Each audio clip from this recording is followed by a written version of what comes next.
Paris, 1925. Inside a grand hotel in the heart of the city, a select group of Paris's most powerful businessmen gather behind closed doors. A French government official stands before them, pointing to blueprints of the Eiffel Tower.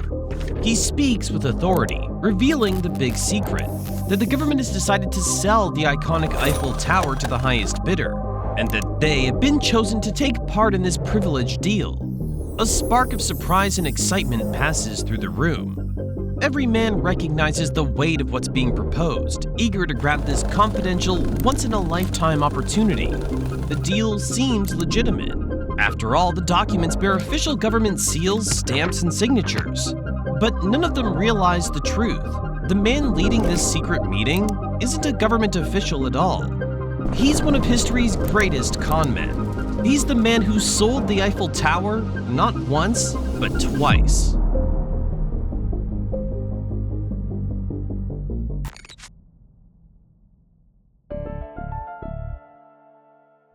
The iconic Eiffel Tower in Paris was constructed as the centerpiece of the 1889 World's Fair, a symbol of modern engineering and, at the time, the tallest structure on Earth.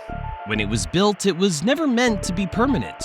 In fact, it only had a permit to stand for 20 years until 1909.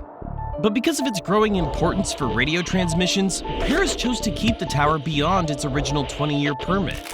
Still, many locals considered it an eyesore, including famed writers Alexandre Dumas, who called it an odious column built of rivets and iron plates, and Guy de Maupassant, who ate lunch in the restaurant's tower every day because it was the one place in Paris where the tower wasn't visible. It was, after all, a bare metal skeleton towering over historic and cultural landmarks such as the Arc de Triomphe, the Louvre, and Notre Dame Cathedral. Many considered it to be a useless and monstrous tower that ruined Paris's beauty. Public sentiment was thus split. Some saw it as a masterpiece of modern art and engineering, while others longed for the preservation of Paris's traditional skyline. In May 1925, an article appeared in a French newspaper about the decaying condition of the Eiffel Tower. In the article was a comment suggesting it might be cheaper to tear the monument down than to repair it. That article caught the attention of a legendary trickster. Enter Victor Lustig, nicknamed the Count. Born in 1890 in what is now the Czech Republic, Lustig was no ordinary criminal. From a young age, he was drawn to deception, clever, charming, and fluent in 5 languages. He could read people like open books. He mastered card tricks early in life, a skill that served him well at the gambling tables later on. Before long, he began running clever cons aboard the grand transatlantic liners that ferried the rich between New York and London. As he sailed on these grand ships, Victor refined his gambling by playing cards with wealthy passengers and rubbing elbows with professional gamblers. These encounters sharpened his charisma and set the stage for the greater schemes that the Count would become infamous for. On these cross-Atlantic trips, first-class passengers became the perfect target for his schemes. The newly rich were especially easy pickings. He sold them fake investment schemes and vanished before anyone realized they'd been conned. He even created a so-called money box, a fake machine that seemed to duplicate any currency that was inserted into it, and sold it to many unsuspecting elites.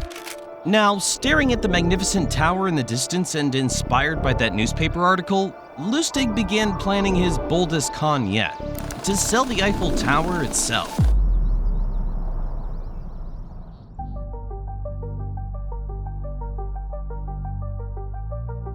Lustig never went into a con without research and careful preparation. To successfully execute this one, he had to seem credible. So he took on a new identity, Deputy Director of the Ministry of Posts and Telegraphs.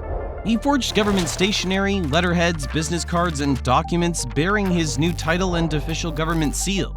He then wrote letters to 5 of the most prominent scrap iron dealers in Paris. The letters, vague but formal, invited them to a private meeting at a luxury hotel to discuss an urgent, confidential matter. After wining and dining his guest, Lustig revealed the true purpose of the meeting. Because of the rising maintenance costs, the government had decided to tear down the Eiffel Tower, and the resulting 7,000 tons of metal would be sold to the highest bidder.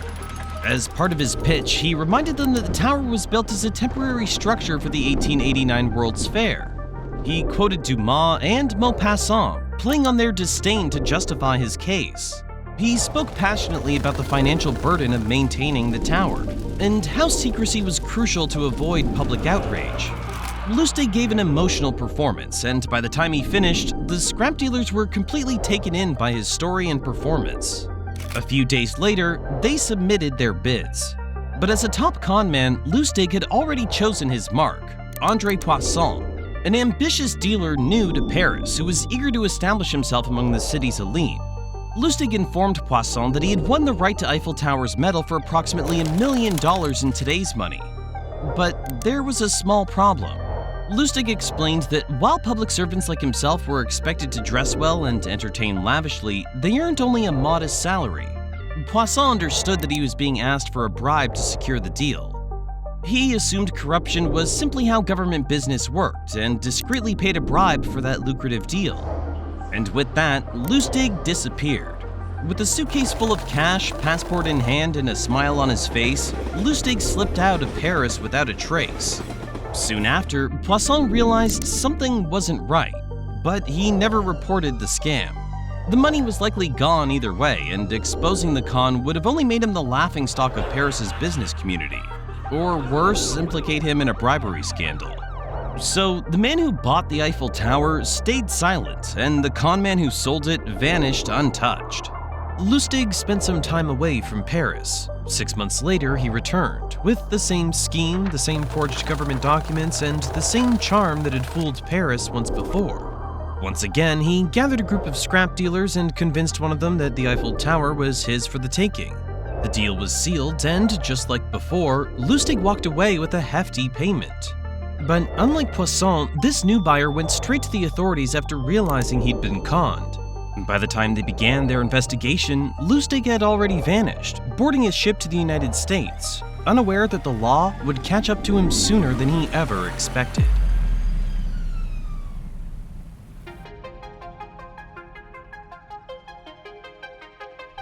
In America, Lustig continued his life as an elegant scoundrel. He sold his money boxes to rich folks and, at one time, even managed to swindle the infamous gangster Al Capone. Soon, he launched full-scale counterfeit operations, producing fake bills on a massive scale. His counterfeit operations grew so vast that even banks were fooled, flooding the market with fake currency and catching the attention of the US Secret Service. After years of pursuit, agents finally captured Lustig in 1935. But just a day before his trial, he escaped using a rope made of bedsheets, only to be caught a month later in Pittsburgh. Eventually, he was sentenced to 15 years in the infamous Alcatraz prison. In 1947, Victor Lustig died there of pneumonia, quietly, without fortune or fame. On his death certificate, his occupation was listed as apprentice salesman. But Victor Lustig wasn't just any other salesman. He was the man who sold the Eiffel Tower. Twice. Do you think Victor Lustig was a criminal genius or just lucky? Let us know in the comments. If you enjoyed this story, hit that like button and subscribe for more such tales from our past. And as always, thanks for watching.